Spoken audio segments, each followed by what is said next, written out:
You're now tuned into the Real Rap Radio Show. I'm your host, Walil Archer on Down to Hot Radio.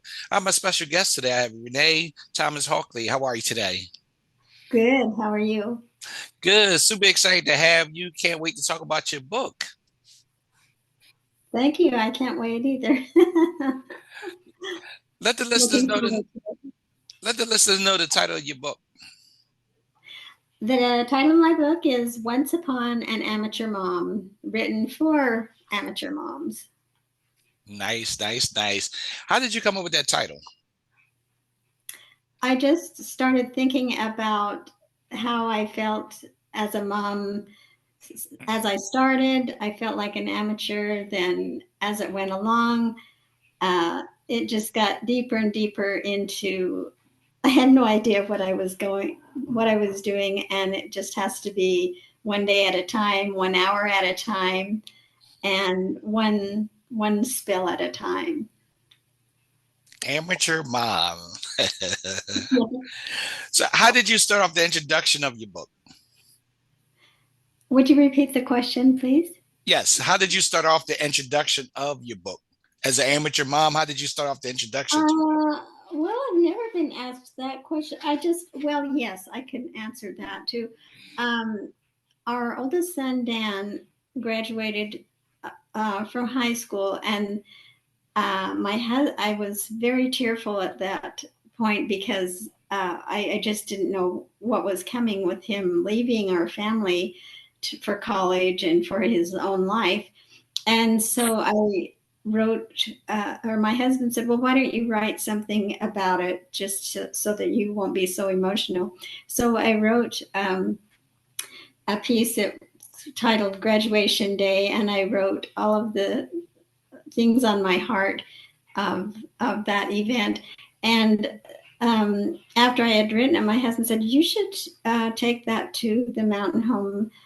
This is in Idaho, the Mountain Home News, and see if they would print that, because I'm sure other mothers and other parents would like to read that about because they have children graduating as well. And so I took it down to the paper, and they printed it, and then it was printed in Reader's Digest, and then I started a column, and that's where my writing started taking off. I just found that I enjoyed writing and putting my heart on paper. Nice. And how many chapters do you have? This particular book, I think there's like 52. I tried to go to 52, not 52 chapters, but 52 of the little writings of certain different topics on being a mom, being a parent. And what So, what would you say is one of your memorable moments from writing a book about being a parent?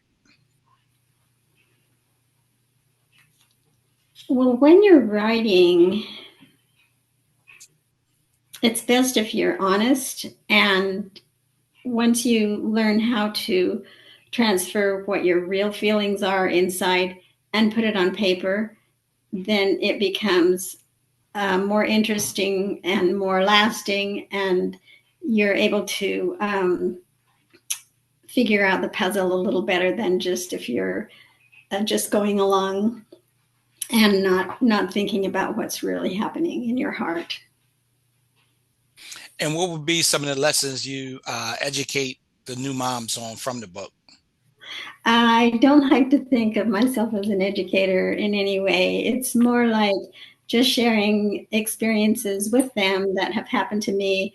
And the response that I get back is that everyone has their own story of, let's say, when the honey can topples off on the kitchen floor and you don't catch that for an hour or two, then that's one of my stories. And then uh, when someone else reads that, then they have their story. Maybe it's not about honey, but it's about something else. And so what I love about um, writing is that other mothers have their similar things, and it just makes us one body of mothers, that we're all amateurs. We're all just doing our best, and things that happen, we can't plan them. We don't plan them. Some of them are joyful, some of them are tearful. Um, it's just a wonderful it's a wonderful title to have, and the only titles that last for me are mom, dad, grandma, grandpa. Those are the titles that last. The titles that don't last are like teacher, policeman. Those titles last for a season, but mom and dad last forever. True, true. Now, when you was writing this book, did you experience writer's block at any time? Not really. Well, my husband, I would say something about what was going in our family, either complaining about it or rejoicing over it, and he would say, um, "You need to write about that," and I would say, "Oh, okay, I'll do that." But then a couple of days later, he would say, "Have you written that yet?" Well, no. Well, and so he would keep checking up on me, making sure that I was going to follow up on my writing, because he saw it as important, not only for me, but for other people who were experiencing similar things. Okay. And did you face any challenges with writing this book? The only challenges, I guess, was just making time to do it, and secluding myself when the kids were at school or whatever, and really getting down to my heart, and wanting to communicate um, happiness and joy in the journey. Okay. Now, where can people purchase your book from? They can go to Amazon. Right now, I'm trying to work with Amazon a little bit, because they have the hardback cover of my book is too much money. I wouldn't pay for that if I were them, but they don't have a soft cover, which they have a soft cover, but they don't have the price out. So I want to try and talk them into getting that soft cover so that people can actually afford to buy it. Gotcha. Now, when moms read your book, what do you want moms to take away from reading your book? I would say, in a word, community. Just realizing, because sometimes as a mom, as a mother, and at various stages of that process, you feel like nobody else has been through what you're going through, which is actually true, because every mom and every dad have different things that come up. We're very unique in that way. Of the billions of people, the billions of moms and dads that there are, you as a mom or a dad, uh, your experience is unique, and so I just want people to know that they're not alone. One mother's journey is like none other, um, and mothers link humanity's past to its future. So what you're doing is the most important work that you could be doing, and there are billions of mothers, but only one mom.